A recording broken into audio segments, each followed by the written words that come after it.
मोअज़्ज़िज़ सामईन कराम, पेश खिदमत है सादत हसन मंटू साहब की एक मुख्तसर कहानी आँखें।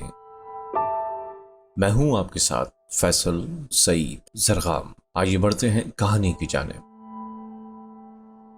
उसके सारे जिस्म में मुझे उसकी आंखें बहुत पसंद थीं। ये आंखें बिल्कुल ऐसी ही थीं जैसे अंधेरी रात में मोटर कार की हेडलाइट्स, जिनको आदमी सबसे पहले देखता है। आप ये ना समझिएगा कि वो बहुत खूबसूरत आंखें थीं, हरगिज नहीं। मैं खूबसूरती और बदसूरती में तमीज कर सकता हूँ, लेकिन माफ कीजिएगा, उन आंखों के मामले में मैं सिर्फ इतना ही कह सकता हूँ कि वो खूबसूरत नहीं थी, लेकिन इसके बावजूद उनमें बेपनाह कशिश थी।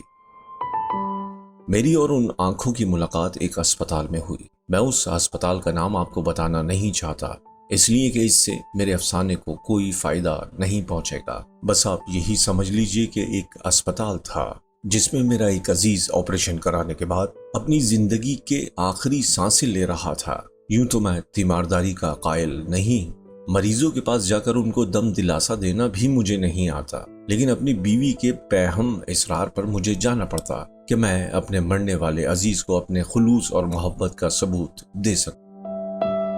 यकीन मानिए, मुझे सख्त कोफ्त हो रही थी। अस्पताल के नाम ही से मुझे नफरत है, मालूम नहीं क्यों। शायद इसलिए कि एक बार बंबई में अपनी बूढ़ी हमसाई को, जिसको कलाई में मोच आ गई थी, मुझे जे अस्पताल में ले जाना पड़ा था। वहां कैजुअलिटी डिपार्टमेंट में मुझे कम से कम 2.5 घंटे इंतजार करना पड़ा था। वहां मैं जिस आदमी से भी मिला, लोहे की मानिंद सर्द और बेहिस था। मैं उन आंखों का जिक्र कर रहा था जो मुझे बेहद पसंद थी। पसंद का मामला इनफरादी हैसियत रखता है। बहुत मुमकिन है अगर आप ये आंखें देखते तो आपके दिलो दिमाग में कोई रद्द अमल पैदा ना होता। ये भी मुमकिन है कि आपसे अगर उनके बारे में कोई राय तलब की जाती तो आप कह देते निहायत वाहियात आंखें हैं। लेकिन जब मैंने उस लड़की को देखा तो सबसे पहले मुझे उसकी आंखों ने अपनी तरफ मुतवज्जा किया। वो बुर्का पहने हुए थी मगर नकाब उठा हुआ था। उसके हाथ में दवा की बोतल थी और वो जनरल वार्ड के बरामदे में एक छोटे से लड़के के साथ चली आ रही थी। मैंने उसकी तरफ देखा तो उसकी आंखों में, जो बड़ी थी न छोटी, सियाह थी न भूरी, नीली थी न सब्ज, एक अजीब किस्म की चमक पैदा हुई। मेरे कदम रुक गए, वो भी ठहर गई। उसने अपने साथी लड़के का हाथ पकड़ा और बौखलाई हुई आवाज में कहा, तुमसे चला नहीं जाता। लड़के ने अपनी कलाई छुड़ाई और तेजी से कहा, चल तो रहा हूँ, तू अंधी है। मैंने ये सुना तो उस लड़की की आंखों की तरफ दोबारा देखा। उसके सारे वजूद में सिर्फ उसकी आंखें ही थी जो पसंद आई थी। मैं आगे बढ़ा और उसके पास पहुंच गया। उसने मुझे पलके ना झपकने वाली आंखों से देखा और पूछा, एक्सरे कहाँ लिया जाता है? इत्तेफाक की बात है कि उन दिनों एक्सरे डिपार्टमेंट में मेरा एक दोस्त काम कर रहा था और मैं उसी से मिलने के लिए आया था। मैंने उस लड़की से कहा, आओ मैं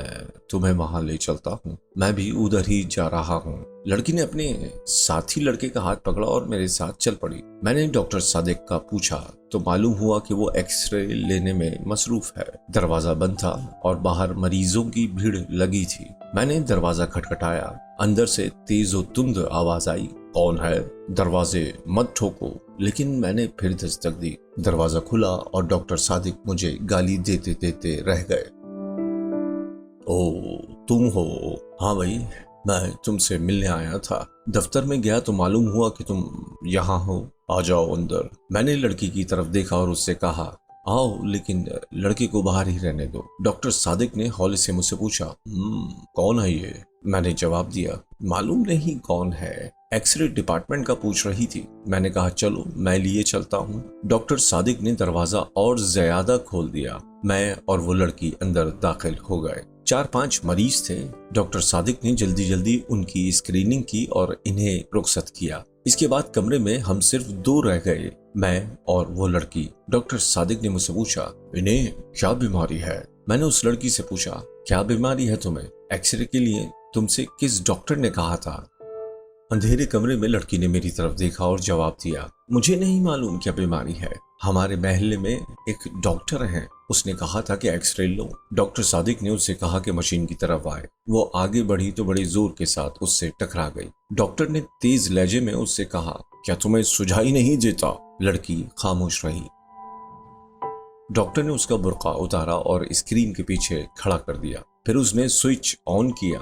मैंने शीशे में देखा तो मुझे उसकी पसलियां नजर आईं। उसका दिल भी एक कोने में काले से धब्बे की सूरत में धड़क रहा था। डॉक्टर सादिक 5-6 मिनट तक उसकी पसलियों और हड्डियों को देखता रहा। इसके बाद उसने स्विच ऑफ कर दिया और रोशनी करके मुझसे मुखातिब हुआ, छाती बिल्कुल साफ है। लड़की ने मालूम नहीं क्या समझा कि अपनी छातियों पर जो काफी बड़ी बड़ी थी, दुपट्टे को दुरुस्त किया और बुर्का ढूंढने लगी। बुर्का एक कोने में मेज पर पड़ा था। मैंने बढ़कर उसे उठाया और उसके हवाले कर दिया। डॉक्टर सादिक ने रिपोर्ट लिखी और उससे पूछा, तुम्हारा नाम क्या है? डॉक्टर, लड़की ने बुर्का ओढ़ते हुए जवाब दिया, जी मेरा नाम हनीफा है। हनीफा। डॉक्टर सादिक ने उसका नाम पर्ची पर लिखा और उसको दे दी। जाओ ये अपने डॉक्टर को दिखा देना।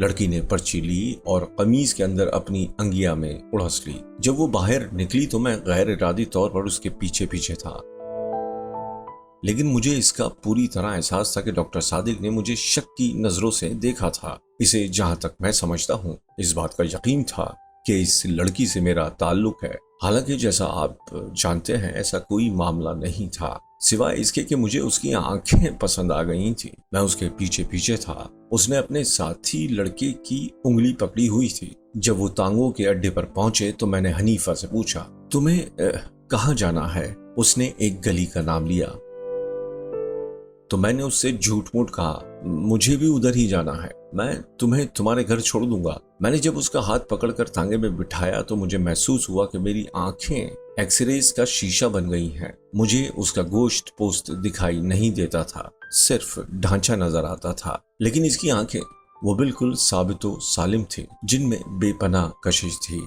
मेरा जी चाहता था कि उसके साथ बैठूं, लेकिन ये सोचकर कि कोई देख लेगा, मैंने उसके साथी लड़के को इसके साथ बिठा दिया और आप अगली निशिस्त पर बैठ गया। मैं सादत हसन मंटू हूँ। मंटू? ये मंटू क्या हुआ? कश्मीरियों की एक जात है। हम भी कश्मीरी हैं। अच्छा, हम किंग वाइस हैं। मैंने मुड़कर उससे कहा, ये तो बहुत ऊंची जात है। वो मुस्कुराई और उसकी आंखें और ज्यादा पुरकशिश हो गईं। मैंने अपनी जिंदगी में बेशुमार खूबसूरत आंखें देखी थी, लेकिन वो आंखें जो हनीफा के चेहरे पर थीं, बेहद पुरकशिश थीं। मालूम नहीं इनमें क्या चीज थी जो कशिश का बाइस थी। मैं इससे पेशतर अर्ज कर चुका हूं कि वो कतन खूबसूरत नहीं थी, लेकिन इसके बावजूद मेरे दिल में खुब रही थी।